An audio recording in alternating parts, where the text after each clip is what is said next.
ქართულ-ამერიკული კლინიკა რეპროარტი 2012 წლის ივლისში გაიხსნა. კლინიკა პიონერია უშულობის მკურნალობაში. კლინიკის ძირითადი მიმართულებაა ყველა ტიპის უშულობის კვლევა და მკურნალობა, მათ შორის ინვიტრო განაყოფიერების მეთოდით.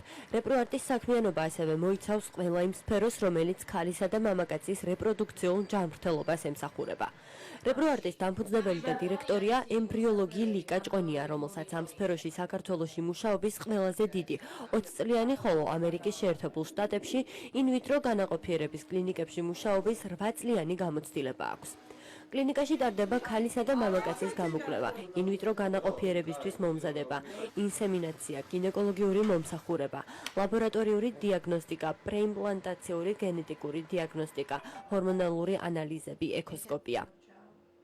კლინიკა რეპროარტი აღჭურვილია ევროპული და ამერიკული მწარმოებელი კომპანიების ულტრათანამედროვე აპარატურით. დიაგნოსტიკური ბაზა უზრუნველყოფს გინეკოლოგიური და ანდროლოგიური პაციენტების, ასევე უშვილო წყვილების კომპლექსური დიაგნოსტიკისთვის საჭირო ყველა სახის გამოკვლევებს. კლინიკის დიდი გამოცდილება და შედეგები საშუალებას გვაძლევს ვთქვათ, რომ რეპროარტი ეს არის ადგილი, სადაც პროფესიონალიზმი ნამდვილი ხელოვნებაა. მისამართით არხლიშვილის ქუჩა ნომერი 17, ტელეფონი 2-515-909, 2-946-069. მოგესალმებით, ეთერშია თქვენი დრო, მე მის სამყარო ექიმი ვახტანგ კვირკოლია და დღეს სამშაბათია ტრადიციულად თქვენთვის პირდაპირ ეთერში მუშაობს ტელეკლინიკა. თქვენ უკვე იცით ჩვენი სტუდიის ტელეფონის ნომერი ეკრანზე გამოისახება და თქვენ შეგიძლიათ დარეკოთ დასვათ შეკითხვები და ჩვენი სტუმრები აუცილებლად გიპასუხებენ. ერთად ვიზრუნოთ თქვენს ჯანმრთელობაზე. როგორც სიუჟეტიდან მივხვდით, ჩვენ გადაცემის პირველ ბლოკში ვისაუბრეთ რეპროდუქციულ ფუნქციაზე ადამიანის, რისთვისაც სტუმრად მოვიწვიეთ ქართულ-ამერიკელი რეპროდუქციული კლინიკის ხელმძღვანელი, ემბრიოლოგი ქალბატონი ლიკა ჭყონია. დიდი მადლობა მობრძანებისათვის. ქალბატონი ნანა ჯანელიძე ყურაშვილი, ექიმი რეპროდუქტოლოგი, მე გინეკოლოგი და ქალბატონი თეა ჩარკვიანი, მე გინეკოლოგი, რეპროდუქტოლოგი. დიდი მადლობა მობრძანებისთვის. მეორე ბლოკში ჩვენ ვისაუბრეთ ძუძუსკოპიის შესახებ, ხოლო ბარიატრიული მედიცინაზე უკვე საინფორმაციო შემდეგ გავაცთ და ჩვენი სტუმარი იქნება დავით აბულაძე. მაშასე თავიდან რომ გავაცნოთ უბრალოდ აი თქვენი კლინიკის ძირითადი მიმართულება, უკვე საკმაოდ ცნობილია კლინიკა, მაგრამ მაინც მაყურება რომ თქვენ პირველი ესე თქო წყაროსაგან მოისმინოს, რა მიმართულებებია, რაზე მუშაობს თქვენი კლინიკა, თუ შეიძლება ამაზე რო გვისაუბროთ. ჩვენი კლინიკა არის რეპროდუქციული კლინიკა, თუმცა ეს არ ნიშნავს, რომ მხოლოდ უშვილობის მკურნალობა ხდება ჩვენს კლინიკაში. ჩვენ მკურნალობთ ყველა სახის გინეკოლოგიურ პრობლემებს, ასე ვთქვათ, უვლით და ასევე მამაკაცის პრობლემებსაც. რა თქმა უნდა, ძირითადი მიმართულება ეს არის უშვილობა, ყველა სახის მკურნალობა ხდება ჩვენთან, არა მხოლოდ დამხმარე რეპროდუქციული ტექნოლოგიებით, რასაც ინვიტრო განაყოფიერება და ასე შემდეგ. არამედ ასევე კონსერვატიული მეთოდებით და თუ კონსერვატიული მეთოდებით მკურნალობა შეუძლებელია, რა თქმა უნდა, უკვე ერთვება ინვიტრო განაყოფიერება და სხვა დამხმარე რეპროდუქციული ტექნოლოგია. ანუ ფაქტობრივად სრული სპექტრი არის ქირურგიიდან დაწყებული, თავისი ქირურგია არა გვაქვს. ქირურგია არა გვაქვს. სამაგეროთ ინვიტრო განაყოფიერება გვაქვს. ინვიტრო განაყოფიერება. აი რითი ხელმძღვანელობთ, რომელი ევროპული გაიდლაინებით საკუთარი გამოცდილებაზე დაფუძნებულია თუ აი რა არის თქვენი ასე ვთქვათ სახელმძღვანელო რითი მუშაობთ? იცით რა არის, გაიდლაინები რაღაცა ძალიან მოდური სიტყვა გახდა საქართველოში. სხვაგან გამიგია ასე ძალიან აქტიურად ეს სიტყვა ერთ ქვეყანაში, მაგრამ ნუ ძალიან კარგი მაინც რაღაცა სისტემაში ხდება მოყვანა ალბათ გარკვეული ცოდნის. იცით რა, ჩვენთან არის დაგროვილი ძალიან დიდი გამოცდილება, ძალიან დიდი მასალა, რომელიც ჩვენივე ნამუშევრის სტატისტიკური კვლევებით გვაქვს საფუძვლიანი ცოდნა თუ როგორ უნდა მიუდგეთ ამა თუ იმ მდგომარეობას ჯანმრთელობის. თუმცა ეს შეუძლებელია, რომ მეცნიერების გარეშე მედიცინა არსებობდეს. საქართველოში მეცნიერება მოგეხსენებათ ძალიან განვითარებული არ არის სამწუხაროდ, ამიტომ გვიწევს უცხოური გამოცდილების გაზიარება. რა თქმა უნდა, ეს კარგიც არის. ამიტომ ხო, რა თქმა უნდა. ამიტომ ჩვენ ძალიან ხშირად დავდივართ უცხოურ კონგრესებზე, გვაქვს რა თქმა უნდა გამოწერილი უცხოური ჟურნალები, ჩვენი პროფესიული. გეტყვით, რომ ჩვენი მონაცემები, რომლებიც წარდგენილი გვაქვს ხოლმე, ორი ძირითადი კონგრესი არსებობს რეპროდუქციული მედიცინაში, ეს არის ამერიკის რეპროდუქციული მედიცინის და ევროპის რეპროდუქციული მედიცინის და ემბრიოლოგიის. ჩვენ ვცდილობთ, რომ თითქმის ყოველ წელს წარვადგინოთ ჩვენი ნაშრომები.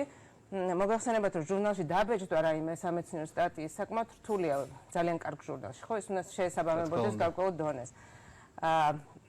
ეხა მოგმართა ერთ-ერთმა ძალიან ცნობილმა და წამყვანმა ჟურნალმა, რომ თვითონ გთხოვეს, რომ ჩვენი მონაცემები სტატიად დაწეროთ სტატია და რომ გამოვაქვეყნოთ აი ამ წამყვან. ეს ძალიან კაი ფაქტობრივად აღიარებაა, იმიტომ რომ ესეთ წამყვან ჟურნალებში სტატიის გამოქვეყნება არ არის ეს თითადვილი და ყოველთვის ამას უნდა მთელი დიდი წლები გამოცდილება და დამსახურება რომ ესეთ წარმატება მოიპოვოთ.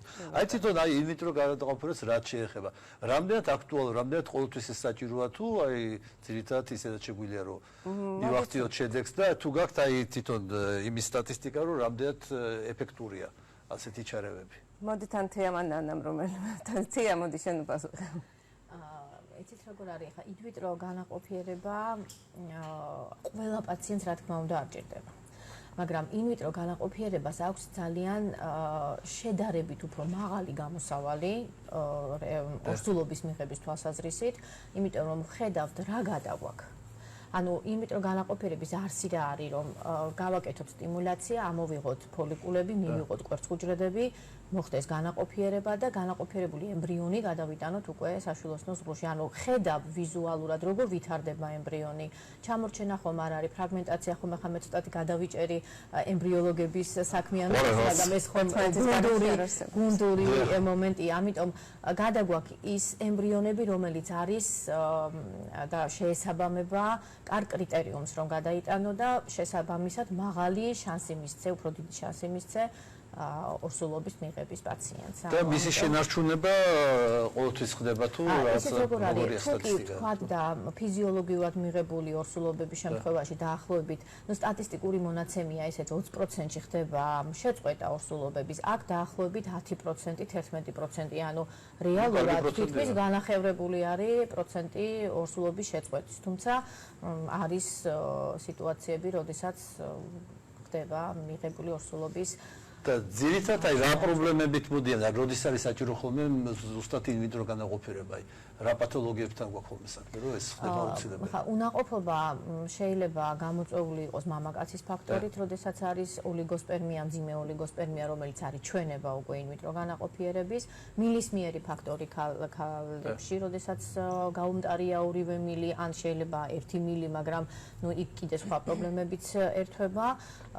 ენდომეტრიუმის პრობლემის მიხედვით შეიძლება ჯერ საჭიროებდეს ანუ გამოფხეკას ან ჰისტეროსკოპიას რომ მოშორდეს ის ფაქტორი რომელმაც შეიძლება განაპირობოს იმპლანტაციის შეფერხება და ყველაზე პირველი რაც არის ეს არის რომ ქალის ასაკი რომ გავუფრთხილდეთ ქალის ასაკს დროულად გაკეთდეს ინვიტრო განაყოფიერება ან დროულად მიმართოს პაციენტმა რომ აღარ კარგოს დრო ძიებაში თუნდაც იგივე მკურნალობის ასევე მამაკაცის ფაქტორით განპირობებული უნაყოფების შემთხვევაში ძალიან ხშირად არის რომ მკურნალობენ მამაკაცს და ამ დროს ქალის ასაკი ისე გაიპარება ამასობაში რომ უკვე დგება პრობლემა და უკვე ჩვენება არის არა უკვე ხმამაღლა უნდა ითქვას რომ აქ უკვე ინვიტრო გააკეთეთ რომ დრო არ დაიკარგოს იმიტომ რომ დრო ძალიან ზუსტად ამას ემსახურება ჩვენი გადაცემაც რომ ინფორმაცია მივაწოდოთ მაყურებლებს რომ როდის მოგმართონ და როდის მოვიდნენ და დაახლოებით აი როდის უნდა ასე ვთქვათ შეწუხდნენ და ჩათვალონ რომ უკვე იქებთან არის მისასვლელი აი რა პერიოდი უნდა გავიდეს გათხოვებიდან თუ დაქორწინებიდან რომ საგანგაშოდ ასე ვთქვათ მიმართონ ექებს თუ თავიდანვე უნდა მიმართონ სანამ როგორ არის რაც შეეხება მომართვიანობას პაციენტისა, აქ ასევე ძალიან მნიშვნელოვანია გათვალისწინებული იქნას ფაქტორი პირველ რიგში და თეამ ახსენა ხანგრძლივობა უნაყოფობის და ქალის ასაკიც. მაგრამ სტანდარტულად უკვე მთელი მსოფლიო შეთანხმებულია ამ საკითხთან მიმართებაში. ქალის ასაკი 35 წელზე ნაკლები და რეგულარული სქესობრივი ცხოვრება 1 წელი თუ კი ორსულობა არ დგება აი ამ უკვე ეს არის პათოლოგია, რომელსაც უნაყოფობა ჰქვია, ხოლო რაც შეეხება ქალის ასაკს 35 წელს ზემოთ, აქ კიდევ 6 თვეზეა საუბარი. უკვე 6 თვეზე უნდა მიმართოს, რომ არ გავაკარგოთ დრო. ძალიან საინტერესო თემა გავაგრძელოთ, მაგრამ მაყურებელი გველოდება შემოვიყვანოთ და შემდეგ გავაგრძელოთ. გისმენთ, თქვენ პირდაპირ ეთერში ხართ. გისმენთ. ალო. დიახ. გამარჯობა. გამარჯობათ. იცით შეკითხვა მინდა ქალბატონისთან. ჩვენ გვაქვს პრობლემა და ერთ სხვაგან ვიყავით კონსულტაციაზე და ჩვენ მივიღეს ვთქვათ რომ სპერმის აპარატების ახლა რაღაცა ფორმალური პრეპარატი რომელიც საკმაოდ ჯერჯერებულია ორი კურსი უნდა დალიეზე და თუ არის თქვენთვის მოგილი ქალბატონელი პრეპარატი და მართლა ეფექტურია თუ თქვენ საქმიანობას ეხლა დავეკდი. მადლობ შეკითხვისთვის, უშუალოდ წვილია და რომელსაც მეუღლეს აქვს პრობლემა და დაუნიშნეს ძვირადღირებული პრეპარატი, რაც ურჩევდით.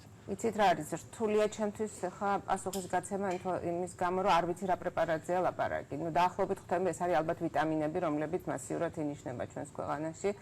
ნუ ხა ვიტამინი არაფერს არ ვნებს პირიქით ორგანიზმს მოამაგრებს. უბრალოდ პრობლემა ის არის რომ როდესაც მამაკაცის პრობლემა ჩნდება, სწორედ ამ პრობლემის გადასაჭრელად იქნა ესეთი რთული სამუშაო შესრულებული და მოპოვებული ის მეთოდიკები, ის ნატიფი მეთოდიკა, რომელსაც თქვენ ინტრაციტოპლაზმური სპერმის ინექცია, ან იგივე თუ აზოოსპერმია არის ოპერაციული ჩარევით, მიკროქირურგიული ოპერაციებით ვახდენ სპერმის ექსტრაქციას ან სათესლე ჯირკვლიდან, ან დანამატიდან, იმიტომ რომ სამწუხაროდ, აი სწორედ თქვა, მამაკაცის კორნალობა ხდება ზოგჯერ 10 წელი, 15 წელი. ქალი ამასობაში ბერდება და მამაკაცი იმ თავისი პრობლემური სპერმით მაინც აჩენს შვილს, თავის ბიოლოგიურ შვილს და ქალს კიდე სჭირდება დონორის კვერცხუჯრედი. აქედან გამომდინარე, ნუ ძალიან რთულია კიდევ ვიმეორებ ჩემთვის იმის თქმა თუ რა პრეპარატზეა ამ შემთხვევაში ლაპარაკი, მაგრამ არ ვიცი. ნუ ყოველ შემთხვევაში ფაქტი ერთია, რომ არ უნდა გაგვექცეს დრო. არ უნდა გავიდეს. დრო არის ძვირფასი თუ ეს ქალის ასაკის და როცა არის. მაგრამ ახალგაზრდა ქალის იყო ასე რომ მას ჯერ კიდევ დრო აქვს და შეუძლია რომ ცოტა ხანი ეს ვიტამინებიც მიიღონ და შემდეგ უკვე ყოველ შემთხვევაში თუ რაღაცა პრობლემა დარჩა, მაინც აუცილებლად მოვიდნენ კლინიკაში და ჩაიწეროს სწორი. დავამატებდი ალბათ. ინვიტრო განაყოფიერება დღესდღეობით ეს არის რუტინული მეთოდი. უნაყოფობის, მკურნალობის და ალბათ საზოგადოების გარკვეული ნაწილი უკვე მივიდა იმ გადაწყვეტილებამდე, რომ ეს არის ის მეთოდი, რომლითაც ის ძალიან მაღალ პროცენტში ღებულობს შედეგს, რასაც ქვია ორსულობა.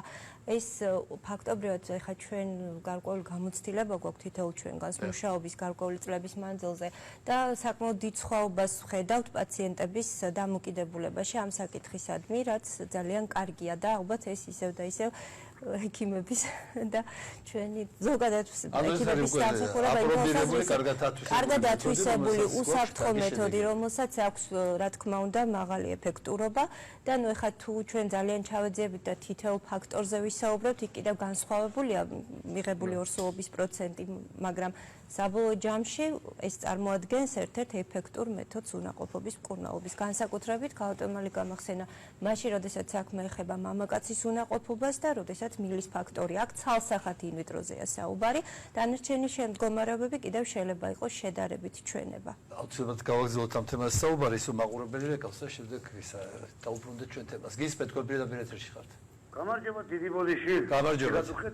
ახლა უსვათ ჩავდე ტელევიზორზე ერთი ახლობელი გოგო მყავს მე და მან თქვა თქვენთან დარეკვა უკაცრავად ამ შეკითხვაზე, მაგრამ არა მამაკაცების ვალდებული ვარ თუ საერთოდ ვიცოდეთ მაინც ემარ და ამ გოგოს ერთი წლის წინ ქონდა მშობიარობა მესამე შვილზე.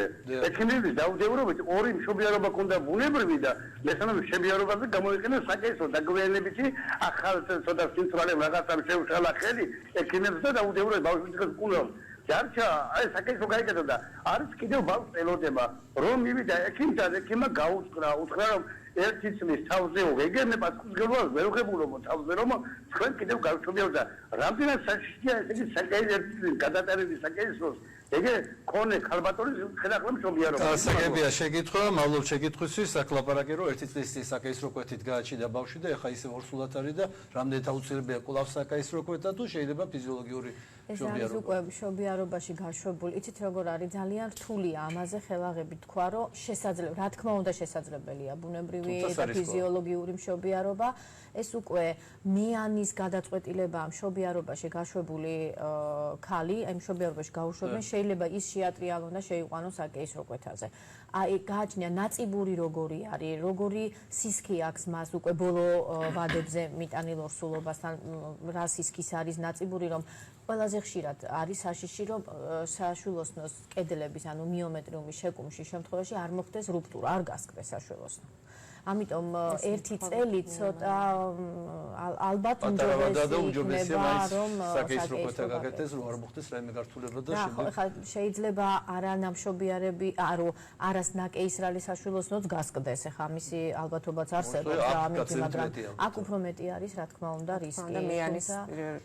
ანუ მეანმა კონკრეტულად გადაწყვეტილება იმის დამიხარეთ შეაფასოს მდგომარეობა და ძნელია რაიმე კონკრეტული მითითების შეფასდება მდგომარეობა და რაც რაც უკეთესია, ისე უნდა გაკეთდეს. მასა როგორი არის, საშუალოსნოს ყელის გახსნა როგორია, სირბილე, ეს ყველაფერი გასათვალისწინებელია უკვე მშობიარობაში გაშვებული. უშუალოდ განისაზღვრება რისკები და ამის მიხედვით შესაძლებელია დაიგეგმოს. შესაძლებელია რომ ან საკის როგოთით ამ ტექნოლოგიურ მშობიარობაზე გაშვება. ჩვენ სანამ მაყურებელს შემოვიყვანეთ, საუბრობდით უშვილობის თემაზე. ადრე ეს იყო ძირითადად ქალის პრობლემა თითქმის. ეხლა როგორც ირკვევა, კაცებიც არანაკლებ არიან მონაწილე. აი რა ფაქტორები მოქმედებს კაცის უშვილობაზე, რა დაავადებები იწვევს და რამდენად ხშირია ეს პრობლემა ამ თემაზე თუ შეიძლება კაცის უშვილობის. ადრე ითვლებოდა რომ ქალის ფაქტორით განპირობებული უშვილობა უფრო მეტი იყო ვიდრე მამაკაცის. სინამდვილეში არის 40% ქალის, ასე 40% მამაკაცის ფაქტორით და დანარჩენი არის შერეული ოჯახები, როდესაც ორივე ფაქტორად თანაბრად არის ორივე დავნაშავე. სინამდვილეში ორივე. და რა დაავადებები იწვევს, რა მდგომარეობები? მამაკაცის უშვილობა, იცით რა არის სამწუხაროდ, მინდა გითხრათ, ჩვენი დაკვირვებით, ალბათ სხვა კლინიკებიც და გვეთანხმებიან და ალბათ საჭირო იქნება რომ ერთიანი კვლევა გაკეთდეს, ყველა კლინიკის მონაცემები შეჯერდეს. ალბათ 90-იანი წლები, რომელიც ძალიან მძიმე იყო ყველასთვის და ალბათ განსაკუთრებით ახალგაზრდა მამაკაცებისთვის, პატარა ბიჭებისთვის, ძალიან დიდი პროცენტი გვაქვს აი ამ თაობაში უშვილობის მამაკაცებში. როგორც ჩანს, აი ეს არასახარბიელო ეკოლოგიური მდგომარეობა, რაც ყველა ოჯახში იყო. მე მაშინ ცხოვრობდი უცხოეთში და რომ ჩამოვდიოდი თბილისში, სტუმრად რომ დავდიოდი, ყველა ოჯახში იყო, ყველა ოჯახი იყო გაჟღენთილი ნავთის სუნით. და მძიმე პერიოდი იყო. კი, საჭმელი არ იყო ნორმალურად, ციოდა, ალბათ ცივდებოდნენ ეს ბიჭები, ძალიან დიდი პროცენტია ახალგაზრდა მამაკაცების უშვილობის აი ამ თაობაში.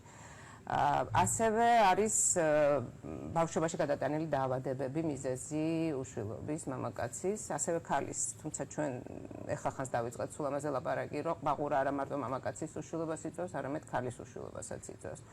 ჩუტყვალობას რომ არც ვიცოდით რომ თურმე შეიძლება უშვილობა გამოიწვიოს და გვეგონა ძალიან ესეთი უნებელი დაავადება, არც ისე უნებელი ჩუტყვალების გადატანა შეიძლება გამოიწვიოს როგორც ქალის ასე მამაკაცის უშვილობა. არის ასევე კიდევ ესეთი დაავადება კრიპტორხიზმი, რომლის დროსაც არ ხდება დროულად საცეცე ჯირკვლის ჩამოსვლა. ნორმალურად თავის ფიზიოლოგიურ მდგომარეობაში. და აქედან თუ ეს დაგვიანებით გაკეთდა ეს ოპერაცია, ის მამაკაცი ფაქტიურად განწირულია უშვილობის. ანუ საკმაოდ ბევრი მიზეზი არსებობს, რომ ბევრი მიზეზი არის ამ შეიძლება გამოიწვიოს მამაკაცს. თქვენ გადაცემის დაწყისში ახსენეთ, რომ თქვენი სტატიები და საზოგადოებრივ კოლეგებთან ურთიერთობა თუ შეიძლება ამ თემაზე რომ ცოტა გავშალოთ, რომელ კლინიკებთან გაქვთ ურთიერთობა, რა სახის არის ეს ურთიერთობა და როგორ მონაწილეობთ მსოფლიო კონგრესებში ახსენეთ და ამის შესახებ თუ შეიძლება. იცით რა არის, საერთოდ ჩვენ მე პირადად ამ სფეროში ბატონი არჩილ ხომასურიძის მადლობა ვუხდი ყოველთვის, რომ მან მისი დამსახურება, რომ მე აღმოჩნდი ამერიკის შეერთებულ შტატებში ასპირანტურა გავიარე ერთ-ერთ ყველაზე პირველი კლინიკა, რომელიც იყო ამერიკის შეერთებულ შტატებში, სადაც ინდრო განაყოფიერება გაკეთდა, იქ გავიარე ასპირანტურა. და ამის მერე მუშაობდი ერთ-ერთ საკმაოდ კარგ კლინიკაში, ჩემი უფროსი იყო ამერიკაში საუკეთესო რეპროდუქციული ენდოკრინოლოგები, ჩვენთან რეპროდუქტოლოგები ქვიათ, იქ რეპროდუქციული ენდოკრინოლოგი იყო, აღიარებული იყო საუკეთესო რეპროდუქციული ენდოკრინოლოგად. და მქონდა ბედნიერება მემუშავა ესეთ ემბრიოლოგთან, დევიდ მაკალასთან, რომელიც ძალიან მნიშვნელოვანი ფიგურაა დღესდღეობით ამერიკის შეერთებულ შტატების ამ სფეროში. დევიდი ახლა მუშაობს ნიუ-იორკის უნივერსიტეტის fertility center, ესე ქვია, და არის ჩვენი კლინიკის კლინიკურ სამეცნიერო დირექტორი, ესე ვთქვათ. და გვაქვს საერთო სამეცნიერო ნაშრომები. დევიდი გვეხმარება, რომ ჩვენი მონაცემები დავამუშავოთ სტატისტიკურად და ვიცოდეთ სად ვართ და რა გვაქვს შეცდომა და რა გვაქვს გასასწორებელი და რა წარმატებებს მივაღწიეთ. და დევიდთან ერთად ვაქვეყნებთ სწორედ აი ამ ჩვენ სამეცნიერო. ანუ დღემდე გრძელდება ეს ურთიერთობა და ეს კონტაქტები შენარჩუნებულია. ძალიან მისასალმებელია, იმიტომ რომ მართლა თქვენ ახსენეთ, რომ საქართველოში მეცნიერება ცოტა ამდენი გარდამავალი პერიოდების გამო რაღაც ვერ ფინანსდება ესე კარგად. ფინანსების გარეშე კიდე მეცნიერება არ არსებობს და ამიტომ ესეთი კონტაქტები ყოველთვის ძალიან სასურველია. აი რაც შეეხება გენეტიკურ კვლევებს, რამდენად გჭირდებათ, რამდენად იყენებთ და რამდენად ინფორმატიულია, რამდენად საჭიროა ხოლმე ესეთი კვლევების ჩატარება. გენეტიკური კვლევები არის სხვადასხვა ტიპის. თუ ვისაუბრებთ ემბრიონის გენეტიკურ კვლევებზე, ეს მაინც ახალი სიტყვა არის. თუმცა ძალიან დიდი ხანია, რაც ამ სფეროში რეპროდუქციული გენეტიკის განვითარება დაიწყო დიდი ხნის უკან, მაგრამ ბოლო 1-2 წელია, რაც რევოლუციური ცვლილებები მოხდა ამ სფეროში. ადრე გამოიყენებოდა სხვა მეთოდები, ესეთი არის FISH ქვია, ფლუორესცენტური ინსიტუ ჰიბრიდიზაცია, ან PCR, პოლიმერაზის ჯაჭვური რეაქცია, რომელიც საკმაოდ დიდ ცდომილებას იძლეოდა. FISH-ის შემთხვევაში მხოლოდ რამოდენიმე ქრომოსომის განსაზღვრა იყო შესაძლებელი და დღესდღეობით შესაძლებელი არის, რომ 23 წყვილი ქრომოსომის გაშიფრა მოხდეს ემბრიონში. არსებობს ესეთი ორი თანამედროვე მეთოდიკა, უფრო ამ ბოლო ხანებში გამოიყენება მომავალი თაობის სეკვენირება, next generation sequencing ესე ქვია. და შესაძლებელი გახდა, ცდომილება მაინც არსებობს სამწუხაროდ, მაგრამ გაცილებით ნაკლები პროცენტი არის ცდომილების, უფრო ზუსტია და შესაძლებელია, რომ ემბრიონის ქრომოსომების მდგომარეობა იქნეს შესწავლილი. ანუ რას მდგომარეობებს ესე იგი თითოეული ქრომოსომის მდგომარეობა შეიძლება იყოს გაანალიზებული და ასევე რამდენად სწორი რაოდენობა არის ანეუპლოიდია, ეს არის არასწორი რაოდენობა ქრომოსომების, ხო, ემბრიონში, რაც იწვევს ან არ შემდგარ ორსულობას, ან ორსულობის მოშლას. და რა ვადებზეა საუბარი, აი როდის შეიძლება ამ კვლევის ჩატარება და ბლასტოცისტის სტადიაზე.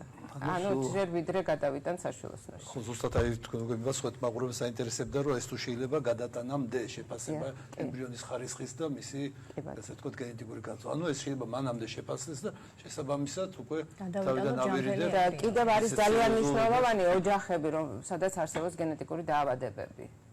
აი ამ ოჯახებისთვის უკვე პრეიმპლანტაციური გენეტიკური დიაგნოსტიკა კეთდება, კონკრეტული დაავადებებისთვის არსებობს გარკვეული კიტები, რომლითაც შეიძლება ამ დაავადების განსაზღვრა ემბრიონში გადატანამდე და ოჯახები შეიძლება ოჯახებმა თავიდან აიცილონ ის გენეტიკური მემკვიდრული დაავადებები, რომელიც არსებობს. თქვენ როცა ასეთი განწყობა არის და ეს სერიოზული პროგრესია ნამდვილად როცა ადამიანს წინასწარ რომ ემბრიონი ჯამთელია და შეუძლია, ასე ვთქვათ, თავმად გააგრძელოს ორსულობა. ნამდვილად მისასალმებელია. კიდევ რაიმე სიახლეები ვთქვათ, ან უპირატესობა სხვა კლინიკებთან, აი ყოველთვის არის ხოლმე რაღაცა შედარებითი ისა, რომ ჩვენ საქართველოში უკვე არაერთი კლინიკა აკეთებს ინვიტრო განაყოფიერებას, აი თქვა თქვენი კლინიკა რითი არის განსხვავებული სხვასთან შედარებით და თუ არის რაიმე უპირატესობა. იცით რა არის რაღაცა ცოტა ამ თემაზე საუბარი, იმიტომ რომ იცით რა არის, როდესაც მიდიხარ უცხოეთში და ხარ კონგრესზე, ან რაიმე ეს ჩანს პატარა შეკრებები, როდესაც არის, ეს ყველა კლინიკა არის ერთ დონეზე, ის რეზულტატები რა თქმა უნდა განსხვავებული შეიძლება იყოს, მაგრამ ცოდნა რომ უყურებ ამ კლინიკების წარმომადგენლებს, რომ ცოდნა აბსოლუტურად ერთნაირია, კონსენსუსია, როგორ უნდა მიუდგენ თითოეულ დაავადებას ერთნაირად უდგებიან. აი ეს არის ძალიან საინტერესო და მნიშვნელოვანი და იმედია რომ ჩვენს ქვეყანაში წესია. ხო, რა ჩვენ ქვეყანაში მეტნაკლებად ალბათ ის არის და იგივე ჩვენი პოპულარული ტერმინი გაიდლაინების ალბათ მაგას ემსახურება რომ გაათანაბროს სხვადასხვა დონის კლინიკები და რო არ მოხდეს რაიმე შეცდომა და ანუ საკუთარი გამოცდილებაზე არა მარტო დაღნობილი, არამედ სოფლიო გამოცდილებაზე დაღნობით რო იყოს.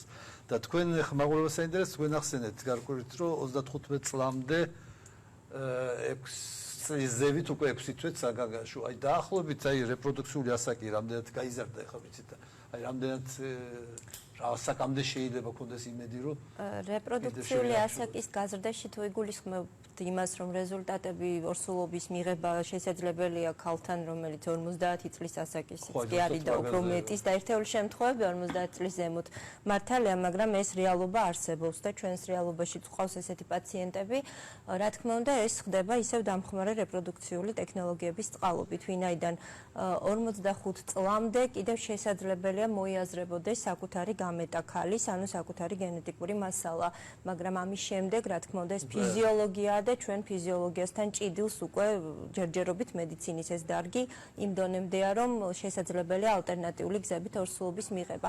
და ეს რომ არ მოხდეს, ამიტომ არის ძალიან საინტერესო აუცილებელი ის ინფორმაცია ჰქონდეს პაციენტს, რომ დროს ფუჭად დრო არ უნდა დაკარგოს, ეს არის ამაში იგულისხმება თუნდაც ის, რომ მამაკაცის ფაქტორი და ამ პერიოდში იმაზე ფიქრი რომ და იმის იმედი რომ მამაკაც აუცილებლად მედიკამენტებით ეშველება და თავისი ესე პრობლემა დამარცხდება, ეს წარმოუდგენელია, მილის ფაქტორი და ასე შემდეგ და კიდევ ის მნიშვნელოვანი ფაქტორები, რომელიც ქალის ჯანმრთელობას ეხება, არის კიდევ სხვადასხვა პათოლოგიები, ენდომეტრიოზი, საკვერცხის რეზერვის შემცირება, ნაადრევი კლიმაქსი, არსებობს შედარებითი უნაყოფობაც და არსებობს აუხსნელი ეტიოლოგიის, უცნობი ეტიოლოგიის უნაყოფობა. უცნობი ეტიოლოგიის უნაყოფობა არ ნიშნავს იმას, რომ ჩვენ ამ დაავადებას არ უნდა, უпростоრად ამ მდგომარეობას არ უნდა ვებრძოლოთ. ანუ ჩვენ ყველა უნდა დაისახოს პაციენტთან შეთანხმებით, ყველა ის გეგმა, რომელიც მიგვიყვანს წარმატებამდე, რასაც ორსულობა ქვია.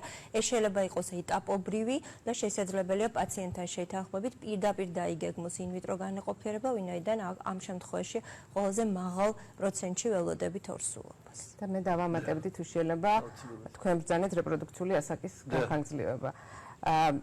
იცით, ქალი, რომელიც არ არის ჯერ გათხოვილი ან არ გეგმავს ორსულობას, ჩვენ მათ ვთავაზობთ კვერცხუჯრედების გაყინვას და ეს მთელ მსოფლიოში ძალიან მიღებულია.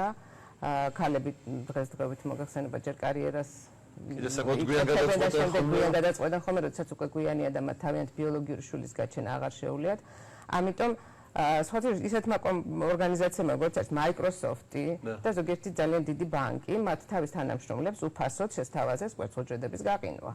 და შემდეგ უკვე ცხოვრების ისეთ ასაკში, როცა მათ თავიანთი ბიოლოგიური, თავიანთი კვერცხუჯრედებით უკვე აღარ შეუძლიათ გააჩინონ შვილი, შეუძლიათ რომ ეს ახალგაზრდა კვერცხუჯრედი შენახული გამოიყენონ და ათასობით კვერცხუჯრედის ბანკი არსებობს. კლინიკაში თუ ტარდება მსგავსი პროცედურა? ჩვენ თავაზობთ პაციენტებს და ისიც რაც ყველაფერი არის ცოდნა, ჩვენ ვცდილობთ რომ პაციენტები გავანათლოთ ამ მიმართულებით და იმედი გვაქვს რომ მიხვდებიან ქართული ქალების მნიშვნელოვანი არის. რა თქმა უნდა მნიშვნელოვანი არის რომ მათ თავიანთი ბიოლოგიური და თვითონ რამდენად თემეულად თქვა ეს პროცედურა კვერცხუჯრედის? ნუ იგივე რაც ინვიტრო განაყოფიერებას როგორც ვაკეთებთ, ზუსტად ისე ვაკეთებთ. ანუ წესა მომზადება სტიმულაციას ყველაფერი შესაძლებელი. რა თქმა უნდა, მრავლობითი კვერცხუჯრედის შენახვა არის აუცილებელი, იმიტომ რომ მოგეხსენება 100%-იანი არაფერი არ არის, მაგრამ კვერცხუჯრედის გაყინვის, იცით როგორ არის, კვერცხუჯრედის გაყინვის შემდგომ გამოლღობა 98%-ში ეს არის წარმატებული და დაახლოებით 60% ორსულობა არის მიღებული დღესდღეობით მსოფლიოში, აი ესეთი. აი პროცენტები და მაყურებელი გველოდება შემოიყვანოთ და გავაგზავნოთ საუბარი. ისმეთ თქვენ პირდაპირ ეთერში ხართ. გამარჯობათ. გამარჯობათ. მადლობ. მყავს შვილი, გამარჯობათ. დიახ, ისმეთ. შვილი მყავს გოგონა, 7 წელია, გათხოვილია და არ ყავს. გამარჯობათ. ისმეთ, ბრძანეთ.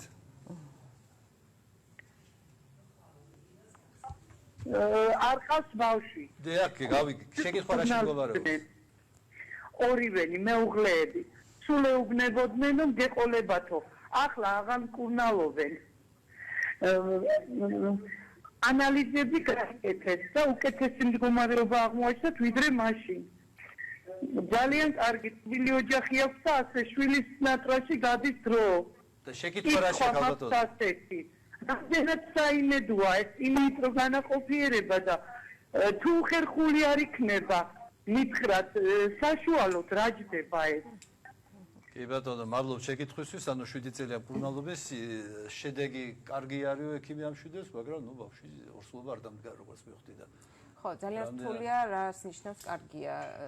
უკეთესად არის. ხო, იგივე არის როგორც, ნუ აი, უნდა ვიცოდეთ, ხო, აუცილებლად ანალიზების პასუხები ან 7 წლის უნაყოფობა საკმაოდ დიდი პერიოდია. რა თქმა უნდა მიმართონ კონკრეტულად რეპროდუქტოლოგს აუცილებლად და ასაკს გააჩნია ქალის როგორც ყოველთვის ვამბობ. წამყვანია ქალის ასაკი. კი, იმიტომ რომ სხვადასხვა ასაკობრივ ჯგუფში არის წარმატება სხვადასხვანაირი. 35 წლამდე ქალებში თუ შეიძლება ვთქვათ, რომ 65%-მდე შანსი არის, რომ მივიღოთ ორსულობა, 40 გადაცილებულ ქალებში 15%. აფხლა განსხვავება. აი ესეთი განსხვავება არის. ანუ დროის დაკარგვა მაინც არ არის რეკომენდებული, იმიტომ რომ 7 წელი უკვე აუცილებელია, რომ მათ მიმართონ რეპროდუქტოლოგს და კონკრეტულად დასვა გაკეთდეს იმის მიხედვით, რა მდგომარეობა გვაქვს და ჩვენი გადაცემა უკვე დასასრულს უახლოვდება და შეჯამების სახით, რომ რა ურჩიოთ ახალშექმნილ ოჯახებს, რამე რეკომენდაციები, რა ვიცი, რაღაცა შემაჯამებელი ის რომ რა ვიცი, ალბათ ჩვენგან მესიჯი იქნება, რომ დრო არ დაკარგონ, დროულად მიმართონ პროფესიონალებს და რა ვიცი. ანუ განსაკუთრებით ჯანმრთელობას. ჯანსაღი ცხოვრების წესი. ზოგადად ჯანმრთელი ცხოვრების წესი და პლუს ამას როგორც თქვენ ბრძანეთ, რომ 35 წლის ზევით უკვე 6 თვეც კი არის ის ვადა, რომ უნდა მიმართონ ეკიპს, შეიძლება რომ გამოკვლევად და იმის დამეხოთ რა იქნება, რომ მიზეზი დადგინდეს, არის თუ არა საჭირო მეჩარევა თუ ოშტყვის დროის დაკარგვა არ შეიძლება და უნდა დროულად მიმართოთ ეკიპს, ან თუ არ გეგმავთ, არის ალტერნატივა, რომ შეინახოთ კვერცხურჯედი და შემდეგ უკვე როცა გადაწყვეტთ გამრავლებას, მაშინ უკვე გამოგადგებათ ესეთი სწორედ გადადგმული ნაბიჯი. მე კიდევ ერთხელ მაყურებელს შევახსენებ, რომ ჩვენი სტუმრები იყვნენ ქართულ-ამერიკული რეპროდუქციული კლინიკა, რეპროარტის ექიმები, ქალბატონი რიკა ჭყონია, ქალბატონი ნანა ჯანელიძე ყურაშვილი და ქალბატონი თეა ჩარკვიანი. დიდი მადლობა კიდევ ერთხელ მობრძანებისათვის, იმედს ვიტყოდ, რომ გავაგრძელებთ თანამშრომლობას. ჩვენ კი ხანმოკლე რეკლამის შემდეგ დაგიბრუნდებით ძუძუს კიბოს შესახებ ვისაუბრეთ. არ გადართოთ, რეკლამა მალე გაივლის. დიდი მადლობა.